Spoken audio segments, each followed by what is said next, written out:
नमस्कार दोस्तों, global news channel पर आपका स्वागत है। दोस्तों, रिसेंटली चाइना के मिनिस्ट्री ऑफ नेचुरल रिसोर्सेज ने उसके स्टैंडर्ड मैप को पब्लिश किया है, जिसमें भारत के अरुणाचल प्रदेश से लेकर अक्साई चीन एवं लद्दाख तक को चाइना का पार्ट दिखाया है। चाइनीज मुखपत्र ग्लोबल टाइम्स के अकॉर्डिंग ये चाइना का स्टैंडर्ड मैप है, जिसे चाइनीज गवर्नमेंट ऑफिशियली एक्सेप्ट करती है। यानी चाइना इंडिया के इंटीग्रल पार्ट पूरे अरुणाचल प्रदेश, लद्दाख इवन अक्साई चीन पर अपनी ओनरशिप क्लेम कर रहा है।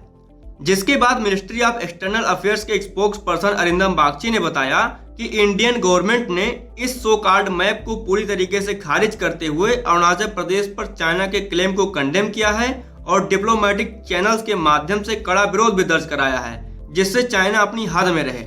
इसके बाद एक इंटरव्यू के दौरान जब हमारे external affairs minister doctor S Jaishankar साहब से चीन की इस हिमाकत के बारे में पूछा गया, तो उन्होंने कहा कि ऐसा करना चाइना की पुरानी आदत है और बेतुके दावे करने से दूसरों के इलाके आपके नहीं हो जाते। अक्साई चीन और लद्दाख भारत का अभिन्न अंग है। पहले भी चीन नक्शे निकालता रहा है, लेकिन चीन के दावे करने से कुछ नहीं होता। ये सारे इलाके हमारे हैं। अब दोस्तों, ये तो एकदम सही बात है कि चाइना ऐसी चालबाजियां चलता रहता है, लेकिन ये थोड़ी अलग है, क्योंकि चाइना ने ये मैप ऐसे टाइम पर रिलीज किया है जब भारत में G20 समिट होने जा रही है। तो चाइना ऐसा करके क्या हासिल करना चाहता है, ऐसा करने के पीछे इसकी स्ट्रेटेजी क्या है और वो इंडिया को क्यों प्रोवोक कर रहा है? तो देखिए, चाइना हमेशा एक बाइपोलर वर्ल्ड की बात करता है, जिसमें वेस्ट का लीडर होगा यूएसए और ग्लोबल साउथ यानी एशिया का लीडर होगा चाइना। नो डाउट आज के समय में चाइनीज इकोनॉमी एशिया में सबसे बड़ी है और चाइना एक इकोनॉमिक सुपर पावर है। लेकिन अगर चाइना के इस स्टेटस को एशिया में कोई चैलेंज कर रहा है तो वो है इंडिया। और इस बात से भी नकारा नहीं जा सकता कि दुनिया में चाइना का अगर कोई बिगेस्ट कंपटीटर है तो वो है इंडिया। और यही चीजें चाइना से देखी नहीं जाती कि कोई देश हमसे आगे कैसे निकल जाए और इकोनॉमिक सुपर पावर बनने के साथ साथ वर्ल्ड लीडर बन जाए।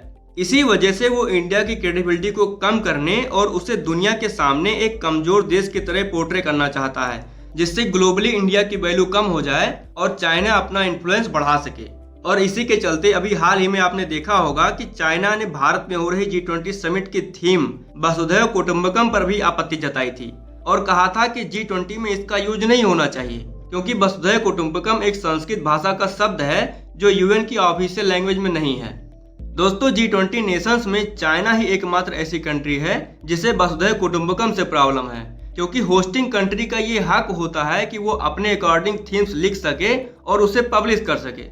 लेकिन ऐसा करके चाइना सिर्फ डिसएग्रीमेंट शो करना चाहता है, एक प्रोटेस्ट करना चाहता है, एक असहमति लाना चाहता है, जिससे G20 देशों के माध्यम से दुनिया में ये मैसेज चला जाए कि भारत की विल पावर इतनी कमजोर है कि G20 समिट में भारत सभी देशों को एक मुद्दे पर सहमत नहीं कर पाया और भारत को छोटी छोटी बातों में उलझा दिया जाए, जिससे समिट के एंड में ज्वाइंट कम्युनिके साइन ना हो पाए, जो किसी भी मेगा समिट के सक्सेसफुल होने का प्रमाण होती हैं।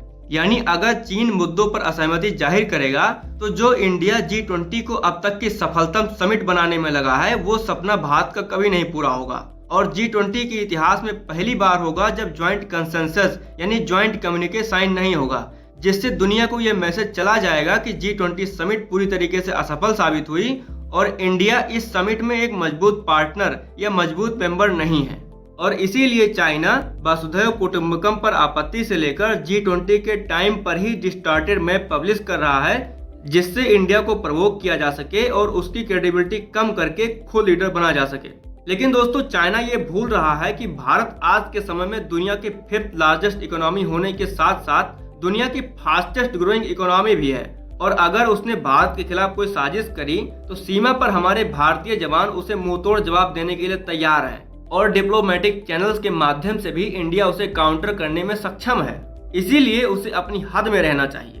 दोस्तों, आई होप ये पूरी घटना आपको अच्छी तरीके से समझ में आ गई होगी। भारत में हो रहे G20 समिट और अन्य जियोपॉलिटिकल इवेंट से रिलेटेड लेटेस्ट अपडेट पाने के लिए प्लीज हमें सब्सक्राइब करें।